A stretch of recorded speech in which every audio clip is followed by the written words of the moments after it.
고린도후서 10장 두 번째 시간입니다. 인용한 성경은 한글 킹제임스 성경입니다. 12절부터 보도록 하겠습니다.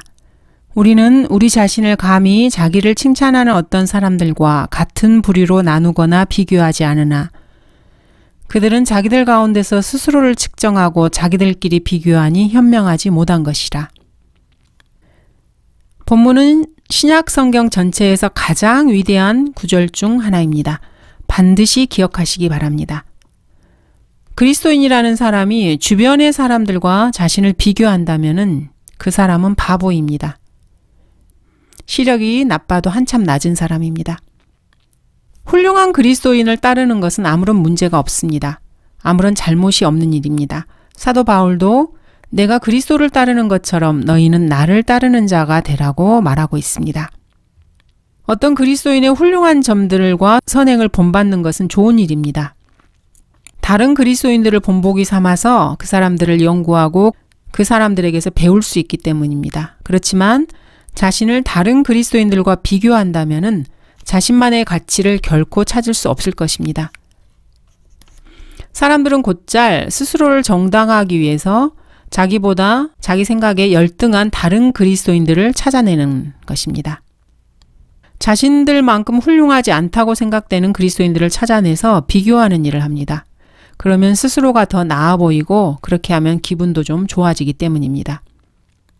평생 자신의 인생을 다른 그리스도인들의 배경을 파헤치면서 뭔가 더러운 것을 찾아내고 파내는 데만 쓰는 그런 사람들이 있습니다. 그렇게 해서 스스로 만족을 얻으려고 하는 그리스도인들인 것입니다. 하지만 이것은 참으로 더러운 추태이고 정상적인 그리스도인의 머리로는 절대로 이해할 수 없는 일입니다. 먼저 하나님의 사람이라면 다른 사람의 더러운 것을 파내는 일에 관심을 가질 일이 아닙니다. 이는 한국 속담에도 있듯이 털어서 먼지 안 나는 사람이 없기 때문입니다. 인간의 본성을 파들어갈수록 타락 속으로 더 깊이 파들어갈 수밖에 없기 때문입니다. 세상에서 가장 훌륭한 사람을 찾아내어서 그 사람도 조사해 볼 수 있습니다. 그렇지만 파들어가면 곧바로 부식토가 모습을 드러낼 것입니다. 그리고 쓰레기를 발견하게 될 것입니다. 이것이 바로 인간 존재의 본질이기 때문입니다.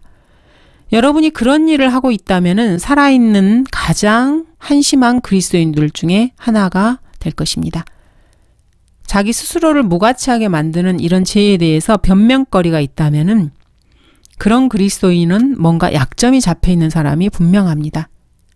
자신을 누군가하고 비교하고 싶다면 좀 더 그럴싸하게 비교하시기 바랍니다. 제대로 된 믿음의 선진들의 책을 사서 그것을 한번 끝까지 읽어보고 그 사람들의 삶을 여러분의 삶과 한번 비교해 보시기 바랍니다. 요한 웨슬리에 관한 이야기도 괜찮고 마틴 루터에 관한 이야기도 괜찮습니다. 그 전기를 구입해서 한번 끝까지 읽어보십시오. 그리고 여러분의 사역을 그 사람들의 사역과 비교해 보시기 바랍니다. 그리스도인이 교회사를 카톨릭 교회사가 아니라 참된 그리스도인의 교회사를 배워야 하는 이유가 바로 여기에 있습니다. 교회사는 성경 공부 외에 현재 존재하고 있는 가장 가치 있는 일입니다. 그 이유는 교회사를 공부하면 과거에 가장 훌륭했던 그리스도인들과 자신을 비교해 볼 수 있기 때문입니다. 여러분 자신을 한번 남태평양 뉴 헤브라이즈 군도의 선교사인 존 패튼과 같은 사람과 한번 비교해 보시기 바랍니다. 그의 아내는 회의에서 죽었고 두 자녀를 땅에 묻어야 했습니다. 그 후에 그는 선교 본부와 가지고 있던 모든 서류를 다 잃어버렸고 자신의 성경마저 불태워졌습니다. 그런데도 그는 선교 현장에 그대로 남아 있었습니다. 그리고 거기서 사역을 마칠 때 그 섬의 모든 성인이 신앙을 고백하는 그리스도인이 되어 있었습니다. 여러분 자신을 누군가와 비교하고 싶다면 한번 그렇게 해보시기 바랍니다. 이런 거물들과 여러분을 비교해 보시기 바랍니다. 여러분이 여자인 경우에는 수잔나 웨슬리 같은 사람을 비교 대상으로 한번 삼아 보시기 바랍니다. 그녀에게는 7 자녀가 있었는데 7 자녀를 키웠고 그리스어와 헬라어를 독하게 했습니다. 수잔 웨슬리는 아이들이 집 주변에서 큰 소리로 떠드는 것을 허락하지 않았습니다. 거물급 그리스도인들, 즉 여러분이 도달하기 위해서 정말로 애써야 하는 이런 사람들과 여러분을 한번 비교해 보시기 바랍니다. 저 같으면 다른 식으로는 비교하는 일을 별로 하고 싶지 않습니다. 혹시 성경 교사로서의 목표를 삼고 있는 사람이 있다면은 도널드 그레이 반하우스나 클라레스 라킨 같은 사람들을 한번 따르는 것을 추천합니다. 요즘 현대 TV나 라디오에 나오는 현대판 성경 교사 이런 사람들에게는 귀를 기울여서는 안 됩니다. 시간을 낭비할 뿐입니다. 어느 유명한 화가가 한 번은 이렇게 말했습니다. 나는 서툰 그림에 시선을 오래 두진 않습니다. 내 예술성을 해치고 싶지 않거든요.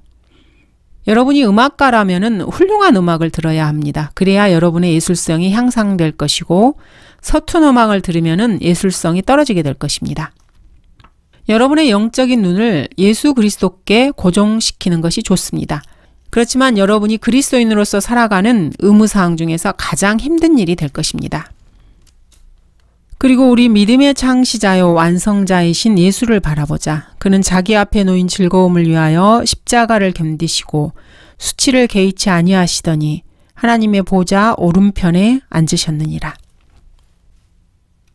예수 그리스도만을 바라보고 이 인생을 살아가는 것이 사실 그리스도인에게는 가장 어려운 일입니다. 여러분 중에 혹시 공경에 처하고 싶으신 분이 있습니까? 그렇다면은 자기 자신을 다른 사람들과 비교하면서 자신의 부족함을 정당화시키시기 바랍니다. 그러면은 잠언 30장 12절과 딱 들어맞는 사람이 될 것입니다. 자기들의 눈에는 순결하나 아직도 자기들의 더러움을 씻어내지 아니하는 세대가 있느니라. 사실 교리적으로 이 말씀은 대환란 기간에 땅에 살고 있는 사람들에 해당하는 말씀입니다. 영적으로는 현대의 우리들에게도 얼마든지 적용해 볼 수 있습니다. 대환란 기간 동안에 살고 있는 자들은 자기들의 눈에는 순결하게 보일 것입니다. 그들은 호전적인 성 도착자들입니다. 이들에 대한 완벽한 묘사가 바로 이 구절입니다. 여러분이 기억해야 될 것은 언젠가 여러분 홀로 그 누구의 도움도 없이 오직 혼자만 하나님 앞에 서야 될 때가 있다는 것입니다. 그러므로 우리 각 사람이 하나님께 자신에 관해 설명하리라. 자기 자신, 여러분 스스로 여러분 자신에 관해서 홀로 하나님 앞에 서서 여러분을 설명해야 합니다. 그날이 오면은 여러분의 이웃이 어떻게 했는지에 대해서 걱정할 필요가 전혀 없습니다. 여러분이 여러분 주위의 사람들에 대해서 하나님께 설명할 것이 아니기 때문입니다. 여러분은 여러분 자신에 대해서만 하나님께 설명하면 됩니다. 주님께서는 여러분이 주님의 아들이 아닌 다른 누군가와 비교되는 그런 일에는 조금도 관심이 없으십니다. 그러므로 여러분이 여러분 자신에 관해서 어떻게 생각하느냐, 이것보다는 하나님께서 여러분을 어떻게 생각하시느냐, 이것을 염려하는 것이 더 좋을 것입니다. 이는 스스로 칭찬하는 사람이 인정을 받는 것이 아니요 주께서 칭찬하시는 사람이 인정을 받기 때문이라. 세상에는 자화자찬을 하고 자기들끼리 서로 칭찬하는 사람들로 가득 차 있습니다. 서로 계속해서 서로에게 좋은 말만 해주는 것입니다. 뒤에서는 무슨 말을 하는지 모르지만 앞에서는 그렇습니다. 그렇지만 최후 승자는 주님께 칭찬을 받는 사람입니다. 여러분 자신은 주님께 칭찬을 받으실 만합니까? 이것이 핵심입니다. 여러분의 인생을 살아가는데 가장 중요한 것은 주님이 여러분을 칭찬할 만한가입니다. 여러분이 지금 뭔가 일을 하고 계십니까? 그 일을 주님께서 칭찬할 만합니까? 이것이 가장 중요한 것입니다. 하나님께서는 우리 각자에게 그리스도인으로서 해야 할 일을 주셨습니다. 또한 하나님께서는 그 일에 대한 규범도 세워놓으셨습니다. 주님은 여러분이 그것으로 무엇을 할 수 있는지 알고 계시고 여러분이 그것으로 할 수 없는 것이 무엇인지도 알고 계십니다. 사도 바울은 다만 하나님께서 우리에게 나누어 주신 규범의 정도에 따라 자랑하노라. 그 정도는 너희에게도 미친 것이라 이렇게 말했습니다. 그러므로 그리스도인들은 하나님께서 바울에게 하라고 주셨던 일에 대해서 하나님의 규범 안에 있습니다. 우리가 마치 너희에게 미치지 못한 것처럼 과도하게 우리 자신을 과장하는 것이 아니니 우리는 그리스도의 복음을 전파함으로 너희에게까지 왔노라. 사도 바울은 하나님께서 명하지 아니한 것을 자랑하려는 것이 아니었습니다. 하나님께서 여러분에게 규범으로 행하라고 주신 것의 경계선을 언급하고 있습니다. 너희의 영역을 넘어서 복음을 전하려는 것이지 다른 사람의 규범 안에서 이미 이룩해 놓은 것으로 자랑하려는 것은 아니니라. 러크만 목사님에게는 자신이 이르러야 할 특정한 목적지가 있으셨습니다. 그래서 자신의 규범 안에 머물러 있어야 했습니다. 그러므로 다른 이의 규범에 대해서 신경 쓸 필요는 전혀 없습니다. 저도 마찬가지이고 여러분 역시 마찬가지입니다. 이에 대해서 바울은 갈라디아서 6장 4절에서 각 사람은 자신의 일을 살피라. 그리하면 자기 혼자에게만 자랑할 것이 있게 되고 다른 사람에게는 없으리라. 이렇게 말했습니다. 여러분의 규범은 여러분이 알 수 있는 것과 여러분이 할 수 있는 것과 여러분이 기꺼이 하려는 것에 의해서 제한이 됩니다. 그렇지만 여러분이 그 경계선을 따라 내려가기 시작하면은 하나님께서 하라고 주신 그 일의 규범을 마음껏 더 펼쳐나갈 수가 있습니다. 이 규범이 고린도인들에게 이르렀을 때 그들에 대한 사도 바울의 사역은 하나님의 규범의 경계 안에 있었습니다. 사도 바울은 고린도 교회의 회원들에게 복음을 전해주고 거기서 교회를 시작한 장본인이었습니다. 15절 우리는 다른 사람들의 수고한 것으로 우리의 정도를 넘어서 자랑하지 아니하나. 사역을 할 때 설교자는 어떤 일에 대한 공로를 돌릴 때 주의해야 합니다. 러크만 목사님께서는 뉴욕 로체스터의 한 집회에 가신 적이 있습니다. 그때 짐 몰디시 형제가 그곳에서 목회를 하고 있었습니다. 목사님 팀은 그 집회에서 157명의 회심자를 얻었습니다. 그것은 결코 목사님께서 한 번의 설교 때문에 그렇게 된 것은 아니었습니다.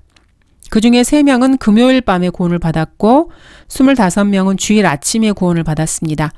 몰디시 형제는 다른 건물에서 설교를 해서 45명 정도의 구령의 열매를 맺었습니다. 90명은 각기 다른 4건물에서 구원을 받았습니다. 그 건물에서 사역한 다른 사람들의 수고의 열매가 157명이었던 것입니다. 목사님께서 그런 집회에 참여해서 주님께서 그런 수확을 주시면은 물론 목사님은 그 일에 대해서 하나님께 찬양하고 감사합니다. 하지만 그 교회 사람들은 그 집회가 있기 수개월 전부터 이 집 저 집 다니면서 문들을 두드려가며 전도지를 나눠주고 안내장을 건네주고 로체스터 간선 도로들을 힘차게 걸어 다녔습니다. 즉, 이 모든 열매는 러크만 목사님의 한 번의 설교로 이루어진 것은 아니라는 것입니다. 멀디시 목사가 한 의사를 멈춰 세워놓고 이 집회에 초청을 했습니다. 그러자 그 의사가 이렇게 대받아쳤습니다. 좀 비켜주시겠어요? 그러자 몰디시 목사가 말했습니다. 저는 난생 처음으로 선생님에게 말을 거는 건데요. 그러자 의사가 이렇게 말했습니다. 잘 들으세요. 지금까지 그 교회 회원 중에서 14명이 내 옆을 지나가면서 나를 그 집회에 초대했습니다. 그렇습니다. 그 교회 회원들은 열심히 일을 하고 있었고 그것은 그 사람들의 수고였습니다. 인간적으로 말하자면은 목사님의 설교로 157명의 회심자가 나왔다고 하지만은 그 공로가 그 교회 회원들에게 동일하게 돌려져야 한다는 것입니다. 조나 라이스 같은 경우에는 이 일과 관련해서 잘못된 생각을 가지고 있었습니다. 그 사람의 말을 듣고 그의 글을 읽다 보면은 하일스와 베티머나 팔웰, 비계 교회 같은 근본주의 침례교회의 큰 사역들이 그의 설교와 주의 칼이라는 잡지가 낳은 결과라는 그런 생각이 들게 됩니다. 목사님께서는 존 R. 라이스가 그의 전도지와 주의 칼로 많은 이들에게 동기를 부여하고 그들로 주님의 사역에 뛰어들도록 할 수 있었다는 것을 의심하는 것은 아닙니다. 그렇지만 그 큰 교회들은 교회버스 운전사들과 매주 전화로 연락을 해서 아이들을 교회로 데려오는 개인 사역자들이 세운 것입니다. 그것은 어떤 사나이가 이 메시지들이 10,000명을 변화시켰습니다. 이렇게 소리치면서 자신의 신문과 책들과 테이프들을 팔고 다녀서 될 일이 아니라는 것입니다. 예수님께서는 요한복음 4장 38절에서 너희는 그들의 수고에 참여하였느니라 이렇게 말씀하셨습니다. 주님은 여러분이 거두게 하실 때도 있고 여러분이 심게 하실 때도 있습니다. 그러나 여러분 곁에서 수고하는 다른 이들이 있다는 것을 알아야 합니다. 15절입니다. 다만 우리가 희망을 가짐은 너희 믿음이 자라나서 우리의 규범에 따라 너희 가운데서 우리의 영역이 크게 확장되리라는 것이니. 사도 바울이 바랐던 것은 자신의 사도로서 행한 것과 그의 계획이 무엇인지 그들에게 말하는 것이었습니다. 그래서 듣는 사람들의 믿음이 자라나고 그가 그 사람들 위에 다른 사람들에게 복음을 전할 때 그들이 도움이 되어 주었다는 그 사실을 알게 하는 것이었습니다. 16절부터 18절입니다. 너희의 영역을 넘어서 복음을 전하려는 것이지 다른 사람의 규범 안에서 이미 이룩해 놓은 것으로 자랑하려는 것은 아니니라. 그러나 자랑하는 자는 주를 자랑하라. 이는 스스로 칭찬하는 사람이 인정을 받는 것이 아니오 주께서 칭찬하시는 사람이 인정을 받기 때문이라. 이 구절들은 앞에 나온 구절들과 연속선상에 있는 구절들입니다. 고린도 회원들이 옳게 살아가기 때문에 사도 바울은 그 사실로 인해서 복음을 로마에 전하고 또 그 다음에 스페인에 전하는 일에 마음껏 집중하게 될 것입니다. 오래전에 로체스터의 몰디시의 교회는 어떤 일이든지 척척 해내는 유일하게 큰 교회였습니다. 그곳을 떠나서 서부로 가기 전에 몰디시는 로체스터에서 30마일 반경 내에 2개의 교회를 더 세웠습니다. 오늘날에는 버팔로 근처에 성경대로 믿는 교회가 있고 뉴욕과 롱아일랜드에 4교회가 더 있습니다. 교회가 4개가 더 있습니다. 몰디시는 그런 식으로 일을 했습니다. 몰디시는 일을 시작하면 그것을 이루는 것입니다. 그 후에 몰디시는 형제들을 몇 명 훈련시켜서 한 번에 한 명씩 다른 도시들로 파송시켰습니다. 그리고 그 주변에 교회들을 세우게 했습니다. 그는 잭 하일스와 같이 될 생각은 없었습니다. 단지 수백 마일 떨어진 곳에서 일꾼들을 불러들여서 그들을 통해 아주 큰 사역을 이루려고 했던 것입니다. 여러분도 몇 가지 사역을 넓게 펼쳐보시기 바랍니다. 일이라는 것은 바로 그렇게 하는 것입니다. 즉 그것을 계속 뻗쳐나가게 하는 것입니다. 16절 다른 사람의 규범 안에서 자랑하려는 것은 아니니라. 사도 바울은 다른 사람의 사역에 개입하려고 하지 않았습니다. 바울은 다른 사람이 이미 다 준비해 놓은 그런 사역을 자기 것이라고 주장하고 싶어 하지 않았습니다. 러크만 목사님 역시 자기가 설교에서 많은 사람들을 구령했지만은 그 전에 복음과 성경 협의회 사역에서 목사님께서 도착하시기 전에 이미 많은 일들이 이루어졌다는 것을 알고 계셨습니다. 만약에 이루어진 일이 그렇게 많지 않은 경우에는 그 모임에서 그렇게 많은 일이 결코 일어나지 않았을 것입니다. 부흥이라는 것이 자기 뒷주머니에 달려서 자기가 가면 일어나는 이런 것이 아닙니다. 수많은 사람들의 기도와 노력이 뒷받침되는 것입니다. 17절 그러나 자랑하는 자는 주를 자랑하라. 참된 사역이라는 것은 어떤 식으로든지 하나님께서 이루시는 것입니다. 그러므로 여러분은 무엇보다 먼저 주님께 그 공로를 돌려드려야 합니다. 이거는 정말로 신중하게 해야 되는 일입니다. 주님께서 나에게 그 혼도를 주셨다. 주님께서 그 일을 하셨다. 주님께서 이것이나 저것을 하셨다. 이렇게 말해야 됩니다. 조날 라이스처럼 이 설교들이 10,000명을 변화시켰습니다. 이렇게 우쭐대서는 안 된다는 것입니다. 누구든지 그런 식으로 말하는 사람은 멍청한 짓을 하는 것입니다. 어떤 사람의 설교로 어떤 이의 인생을 변화시키는 일, 그런 일은 결코 일어나지 않습니다. 누군가의 인생을 변화시키는 것은 하나님께서 하시는 일입니다.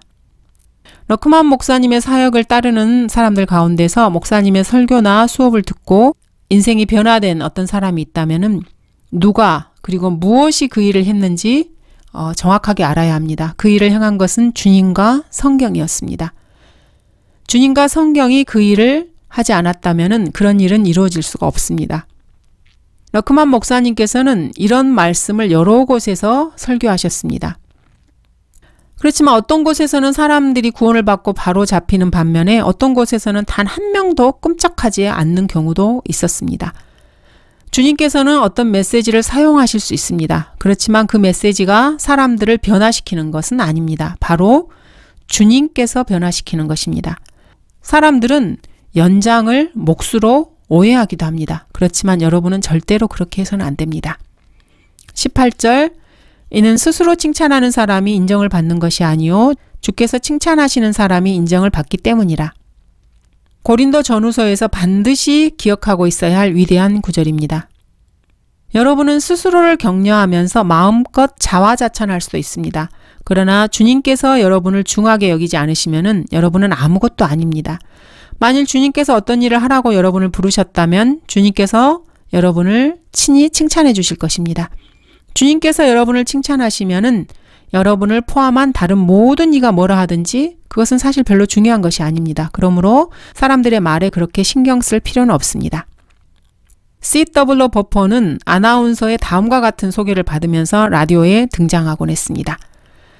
자, 이제 우리는 하나님의 사랑에 관한 두려움 없는 메시지를 전국 방송망을 통해서 청취자 여러분께 선사해드리는 이 위대한 하나님의 사람을 소개합니다. 하나님의 사랑에 관한 이 두려움을 모르는 메시지라니 참 희한한 표현입니다. 누가 사랑에 관해서 얘기하기를 두려워한단 말입니까? 그들은 이런 식으로 사람을 소개합니다. 그리고 마지막에 그 사람 이름을 부르는 거죠. 자, 버퍼 박사님이십니다.